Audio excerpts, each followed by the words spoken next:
Uremma, let me sleep with your husband, please. Adanna fell on her knees, holding Uremma's hand, pleading and crying. Please, let me sleep with him just once. Adanna kept pleading. Adanna, this is insane. Do you have an idea of what you're asking me for? Uremma asked Adanna, breaking her hands free from Adanna's grip. She left her kneeling there and ran to her house panting. The more Uremma tried to make meaning out of her friend's plea, the more insane and scary it appeared to her. No matter how hard she tried to look at it, it refused to make any sense to her. She kept seeing the imaginary picture of her husband on top of her friend Adanna. She would always scream, "God forbid, not my husband," each time she remembered her friend's request to sleep with her husband. From that very day, Uremma avoided her bosom friend Adanna like a plague. Anytime she sees her coming towards her direction, she would take a different route. One day, she had gone to fetch water from the stream. She met Adanna also carrying her pot of water. The moment she sighted Adanna, she turned back and ran as fast as her legs could carry her. Adanna, with her pot of water on her head, chased after her, calling, "Uremma, please stop. Uremma, just hear me out." But Uremma didn't stop. She kept running until she was out of sight. Gasping for breath, she sat under a huge tree to get some rest. She was thinking and talking to herself. So Adanna has eyes for my husband. For how long has she been wanting to lay with my husband? She was lost in thought that she didn't realize when Adanna approached her. Adanna carefully dropped her pot of water on the sandy ground and rushed to meet up with Uremma, who already stood gathering her things to leave the place. Adanna grabbed her hands, crying and saying, "I am so sorry, Uremma. Please find a place in your heart to forgive me, your friend. For I haven't been thinking straight for days now. There is nothing a barren woman wouldn't think of just to have a child." When Ure saw how sorry her crying friend Adanna was, she felt pity on her. "But why my own husband, Adanna?" Uremma asked her friend. Adanna started crying again. Ure, honestly, I didn't know what I was thinking. I have been under pressure to get pregnant and have a baby for my husband. Yes, I know that, Adanna, Ure replied her. But tell me, what has it gotten to do with you sleeping with my own husband? Ure, you know that for past 4 years, I have been trying to conceive. There isn't any concussion I have not taken. Or is it herbal doctors? Tell me the one in our community and neighboring communities I have not visited just to conceive. Yeah, look at me here today. You know my story more than anyone. You know I have left no stone untouched just to have a child. Yet I'm still childless. But recently, when I paid a visit to my own mom, she has suggested something to me. What was that she suggested to you? Uremma asked her with curiosity in her eyes. Adanna stopped for a while, thinking so hard, looking around to make sure nobody else was there. When she saw she was alone with Uremma, she started, "You know, Uremma, you have been my bosom friend since we are kids. We have always got each other's back and have always been there for ourselves. But before I continue, promise me, Ure, that you wouldn't say a word of what I'm about to tell you to anyone." Uremma, who was eagerly waiting to hear the story, promised her friend Adanna she wouldn't reveal whatever it is to anyone. "All right," Adanna continued. "This is going to be between you and I. The last time I visited my mother, she was of the opinion that since I have tried everything possible and yet no child, it could be the problem might be from my husband. She asked me to suggest to my husband to go see a herbal doctor for some medication. But when I got home and suggested that to him, he got upset that I was saying he was not a man. He told me that next time again I opened my mouth and said such to him, he would bring in another wife."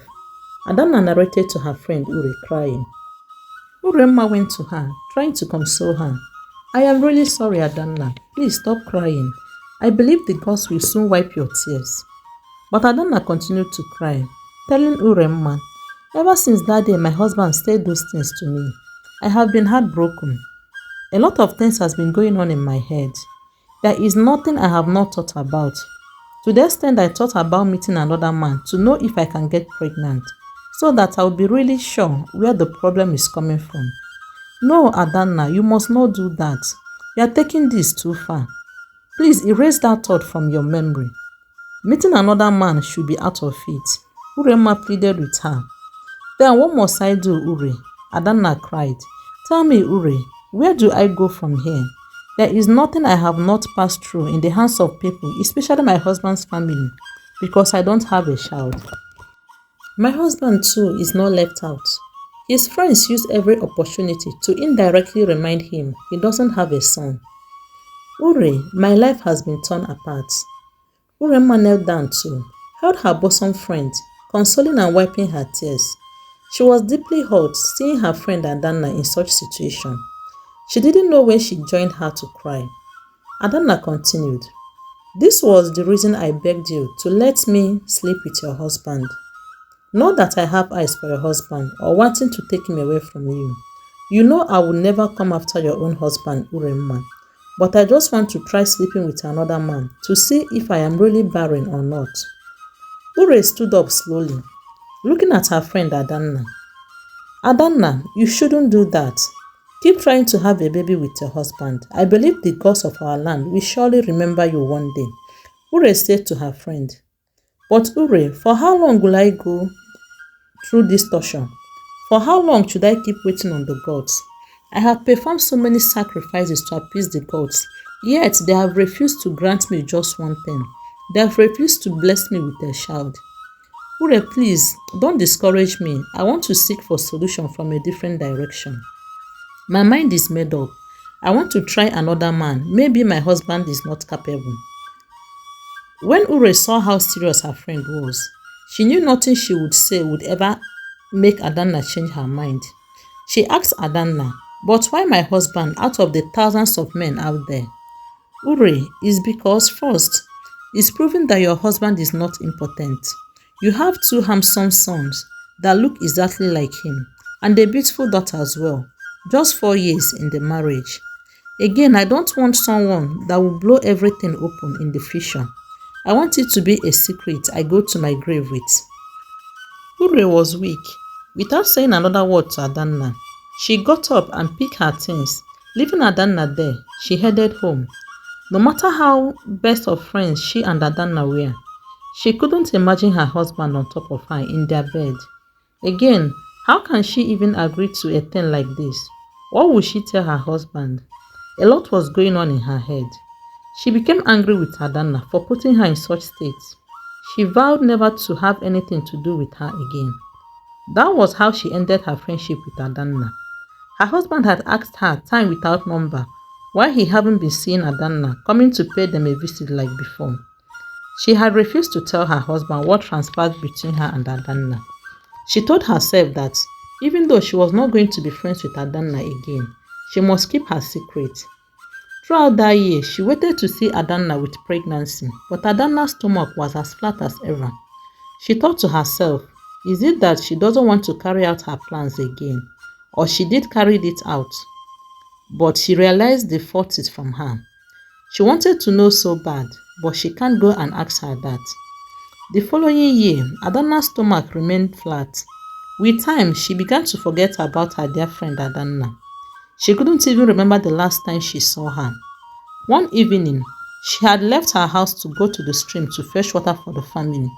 When she was approaching the stream, she heard two women exchanging words. She overheard one of the women crying when the other woman called her a wretched baby eater that would not have any child to look after her when she grew old. When Ure got to the stream, she saw two women trying to shut the other woman up. They were dragging her away from the crying woman. She asked one of the two women that were trying to settle the quarrel what was going on. The woman had told her how the crying woman on the ground had mistakenly collided with the other woman and broke her water pot. The other woman was on the wet ground, carrying her head with her hands, weeping. When Ure got close to the crying woman on the wet ground, her heart sank when she found that it was Adanna. She wanted to turn away quickly, but Adanna had raised her head and saw her. Adanna's gaze pierced her heart. She wanted to say something to her, but no word was coming out from her mouth. She rushed to the stream and filled her pot with water and left the stream. Her heart was breaking. That was the first time she was seeing Adanna after a long period of time. Not only was Adanna in a pitiable condition, she had become so lean and thin. She kept asking herself, what happened to Adanna? Why is she looking so sick? That day, Uremma couldn't sleep. The picture of her one-time friend she saw at the stream kept replaying in her head. She hated herself for forsaking her friend and looking away when she needed her so much. The following day, she left her house to Adanna's house. When she got to Adanna's house, she met her alone in the house. Both stood there looking at each other. Ure, looking at the sick-looking Adanna, started crying. She fell on her knees and was asking Adanna to find a place in her heart to forgive her for abandoning her. Adanna joined her, and the two cried for a long time, hugging each other. Ure asked her if everything was well with her because of the way she looked. Adanna narrated to her how she had lost her mother and how their childless condition had turned her husband to a drunk and abusive husband. Ure was so sorry and ashamed of herself for neglecting her friend. She asked Adanna to please forgive her, who told her she had nothing against her. Adanna also told her how sorry she was for asking she sleeps with her husband. When the two friends reconciled, Ure wanted to know how far she had gone trying to conceive. Adanna told her she didn't go ahead to sleep with another man, and her husband had refused going anywhere with her to seek for solution, insisting nothing was wrong with him. So I have decided to live life as it has come to me, Adanna said. You know what, Ada? Uremma started. I am going to get my husband drunk. You would put on my clothes and wear my perfume and you would sleep with my husband. Who knows, you might take him. Adanna was shocked.